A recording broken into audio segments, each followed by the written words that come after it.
Welcome to a very special episode of Trending in Education, where we discuss what's new and emerging in the world of brains.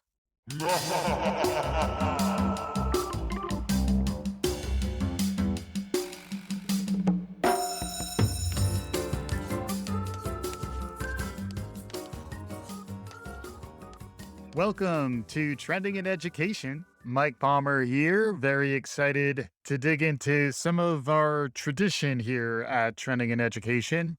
Since we started, we have had a recurring theme in October, particularly towards the end of the month when it gets closer to Halloween, when we like to talk about brains. And I didn't want to have to make the sound myself, so I did look online, and it's surprisingly difficult to find good zombie saying brains. The closest I could find was a pretty good, keep in mind on budget, which means free, zombie saying brain, but it's brain singular. Let's have a listen to this. He had me, he almost got there.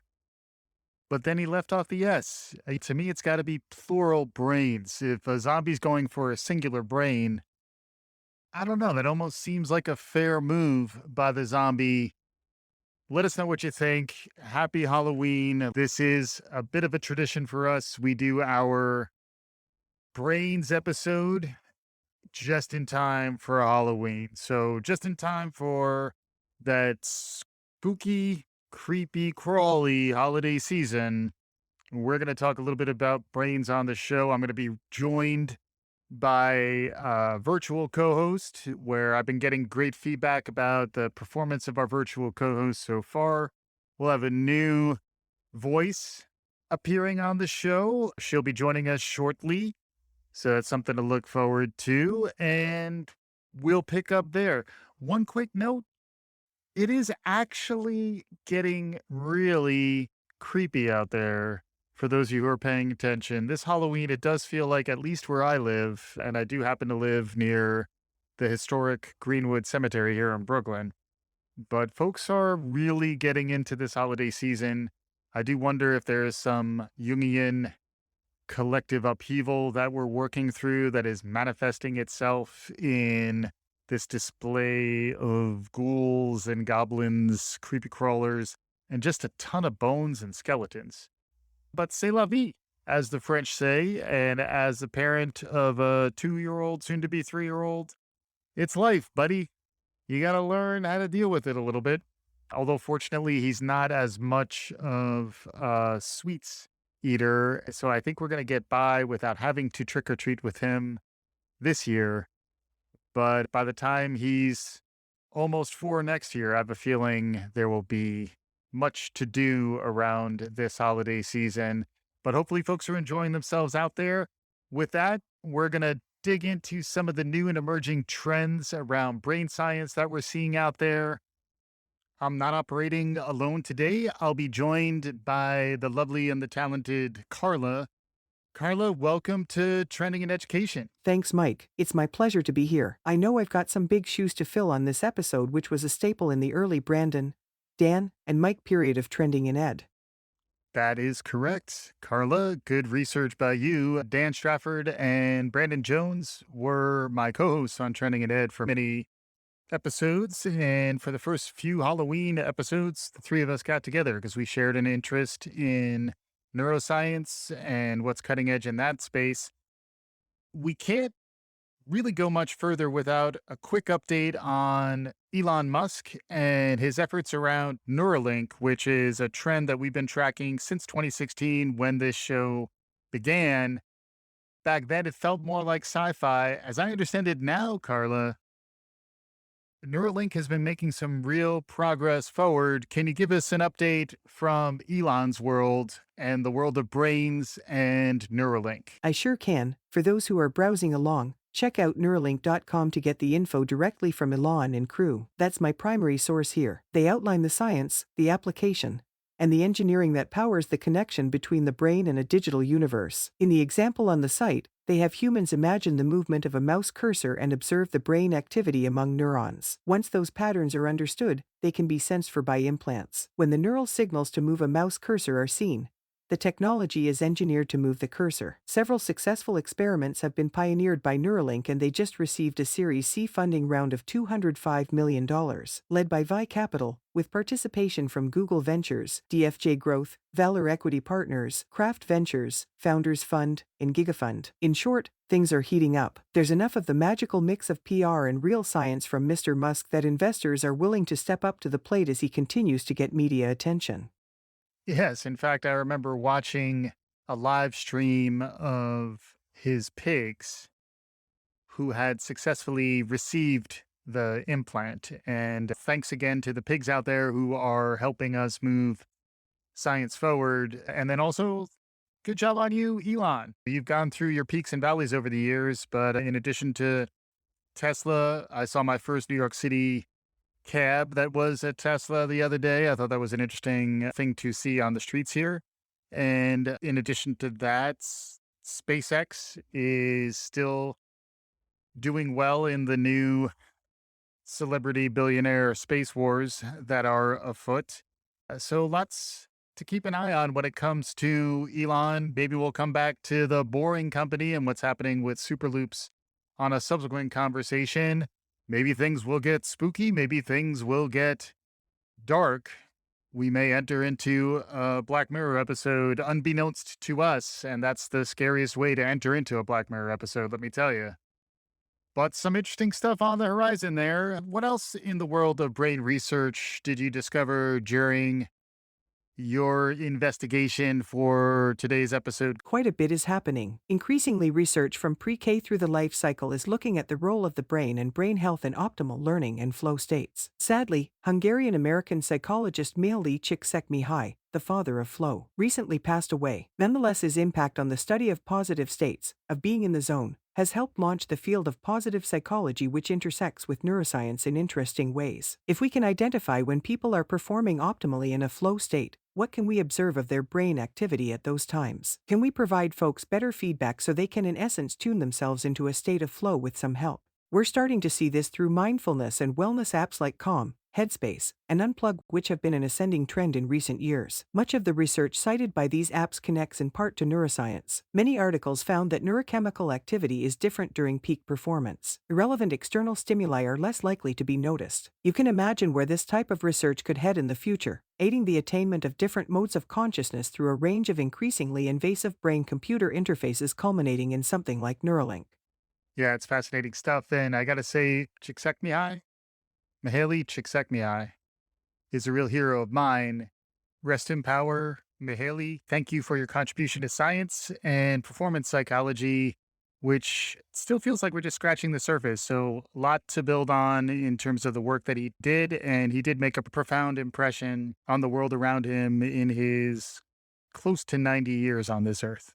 What else is out there? Anything else in the world of learning and development? I know neuroscience is something that gets a little buzzy, and frequently for adult learners, we want a little sugar with our medicine. That spoonful of sugar could be in the form of some snazzy new neuroscience applied to my learning. What did you find on that front? I'm glad you asked, Mike. I discovered a few articles from Wendy Sherwin-Shire on LinkedIn that really satiated my hunger for brain-related thought leadership. In particular, Wendy identified the 5 top trends in neuroscience you need to know in 2021. They are as follows: artificial intelligence, early life stress, brain implants, the brain and social isolation, and last but not least, stem cell therapy. Lots to chew on. Wendy writes on LinkedIn and is a consultant, so the focus is on trends that are relevant to the workforce and learning and talent. That's great stuff, Carla. I'd like to circle back to each of those topics to get a little more focus on each, beginning with the first one. When you talk about artificial intelligence, is it that the massive computing power that's coming online is enabling new insights to emerge from these massive data sets? It used to be that understanding the complexity of the brain and its dendritic arbors and neurons and axons, neurotransmitters, synapses, It was a lot, but that's one of the places where the massive computing power and the ability to manipulate large data sets is something that's really allowing for some breakthroughs. Exactly. Wendy cites how AI is helping crack the genetic language of Alzheimer's as an example. AI is allowing us to find new and complex answers to difficult questions about the brain. And the flip side is also true. Insights from brain science are informing how we design and model artificial intelligence. All the research into the regenerative power of sleep and other brain states is providing new ideas for AI researchers and engineers looking to design new models for artificial intelligence. That makes a lot of sense. I remember my cognitive psychology, cognitive science from college, where a lot was discussed around the computer model for human cognition. In some ways, you see that moving in both directions now as we learn more about how humans behave. Can that then feed back into how we design artificial intelligence? Really interesting stuff and a nice intersection there between AI and the brain. What about early life stress? Wendy notes that childhood adversity was already zeitgeisty before the pandemic and we're doubling and tripling down on it. While the news can be depressing on this front, there is some hope reported around opportunities to reset negative stress responses and coping mechanisms during puberty. Got it. I guess that's good to hear that there's a chance to reset. To quote the great Lloyd Christmas from Dumb and Dumber, so you're saying there's a chance. No joke, it is heartening to hear that there are these windows in our life when we get a chance to reset. My recollection of puberty was there was a lot going on, and it's not always the easiest time to prepare for that reset. But that is good news that there's a chance to start fresh and that our brains are neuroplastic. Neuroplasticity is a nice buzzword that's out there, and it sounds like there are particular windows around adolescence, perhaps others later on in life, or at least I hope, where we can reset ourselves and perhaps recover from early trauma. There are many stories of folks who overcame very difficult early upbringings. We all talk about learning through failure and learning through hardship, finding meaning through the struggle. Yeah, I've cited Viktor Frankl many times on the show, but also the renewed focus on early childhood education is a thread that we've been picking up on a bunch. Also, as it relates to nutrition and better measurement of health outcomes. Lot to discuss on this front and something we'll continue to track. How about brain implants? Is this where the Neuralink brain connection begins to come into play? Yes, indeed, Mike. The main focus of the research in this space has been with brain and spinal injuries where paralyzed individuals can find new means of expressing themselves and interacting with the world around them through the use of technologies like Neuralink. More broadly, the emerging technology of brain-computer interfaces or BCIs. Yep, makes a ton of sense. And then when we talk about the brain and social isolation, my take is that we had a social isolation and loneliness epidemic predating the pandemic. And then, just like the pandemic accelerated many other trends we discuss on the show around online learning and social emotional awareness, social justice issues, it did have an accelerating effect on isolation. And that is now manifested in the neuroscience research that we're seeing out there. That's right, a whole wave of research began in 2020, focusing on the consequences of the pandemic. The uncomfortable mix of social isolation, prolonged uncertainty, and overall disruption to our routines that's been the hallmark of the last 18 months has had an adverse impact on our brains. In the article, she cites the way in which brains have been shown to light up in response to pictures of people much like a hungry brain responds to food. In addition, she cites research that has shown that pandemic-induced stress impairs the functioning of the prefrontal cortex. Yeah, it makes sense. For whatever reason, I do feel like everyone is more on edge these days. And it may be that our prefrontal cortices are distracted by other things that are occupying our mind. So we don't have as much of a reserve of patience, as much of a reserve of grace, which was one of the major trends that we heard really throughout 2020. Now we're almost through 2021. Grace is becoming a way of life, not something that we're doing in response to a one time challenge that we're faced with. Instead, we have to figure out how do we summon up the reserves? How do we get ourselves into those positive mental states And how do we do that at times when we're being deprived of some of the components of social life, human interaction that has historically been so critical to us? So I'm not surprised by those findings, but it is a place where hopefully we'll learn how to begin to course correct as we start to come out. Last but not least, and maybe perhaps the most spooky of the five trends that Wendy identified, is stem cell therapy. Can you update us on what she was looking at there? Yes, as you may know, stem cell research is quite controversial on a number of fronts, all of it stemming from whether it is ethical to tamper with primordial forces that can ultimately create tissue that is alive. As Dr. Frankenstein famously said, it's alive. All jokes aside, stem cell research is making its way into brain research. Neuronal cells have been generated and even mini brains are being created for treatments for spinal injuries, among other things. This opens up fascinating questions about whether cerebral organoids are alive and aware. Amazing stuff. You had me at cerebral organoids, and I'm immediately thinking back to the late, great Gene Wilder, Marty Feldman, and Peter Boyle from Young Frankenstein. For those of you who have not seen Young Frankenstein yet, please do so. In fact, right after listening to this episode, watch Young Frankenstein. It's a good holiday ritual for us. And in addition to cerebral organoids, the other thing that I found in Wendy's article, which was quite interesting, and again, kudos to Wendy Sherwin Swire on LinkedIn. She picked up my follow, and maybe the rest of you, if you're curious, check her out there. But then the last trend that she notes is called interoception. Interoception, which is an interesting one. Hadn't heard of it before, but it made a lot of sense when she explained it to me. Can you paraphrase for us what was in the article and what's going on with interoception? Absolutely, interoception builds on the idea of an integrated relationship between mind and body. Interoception refers to the embodiedness of perception. Things like the feeling of one's heartbeat or breathing, feelings of hunger, or even the importance of fidgeting and other movements for cognition. It's still in its early stages, but it's an interesting bonus trend to be thinking about, especially as we continue to be captivated by the mythology of artificial intelligence. What might it feel like to be a robot overlord or an embodied cyborg? Those things are a bit scary after all, aren't they? Indeed, they are scary, Carla.